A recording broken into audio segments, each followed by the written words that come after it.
Buka capek. Borgol dulu, amanannya, borgolnya amanan capek. Tadi dalam.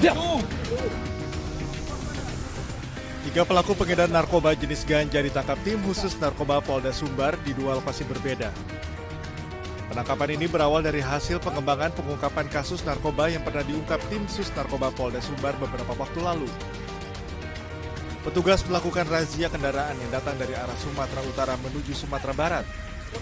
Saat razia berlangsung, tiba-tiba sebuah mobil melaju kencang hingga menerobos barikade polisi dan menabrak satu kendaraan dinas polisi. Saat dilakukan pengejaran, mobil ditemukan di daerah Palupu, Kabupaten Agam, namun tersangka berhasil kabur. Di dalam mobil ditemukan paket ganja seberat 114 kg. Berikutnya, sebuah mobil juga kedapatan membawa ganja dari asal yang sama, yaitu Penyambungan.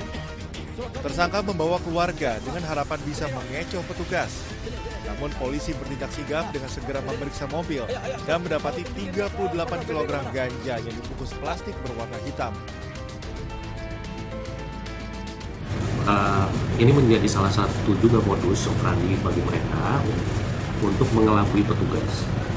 Untuk ganja itu berasal dari daerah Penyambungan, kita duga dari daerah Penyambungan karena ini juga berkaitan dengan pengungkapan dari Polres Mandailing Natal yang menemukan 1,8 hektar ganja di daerah sana. Tiga tersangka bersama barang bukti berupa 228 kg ganja kering siap edar saat ini sudah ditahan di Polda Sumatera Barat dan bersiap menghadapi ancaman hukuman di atas 5 tahun penjara. Dari Padang, Sumatera Barat, Budi Sunandar, Ainus melaporkan.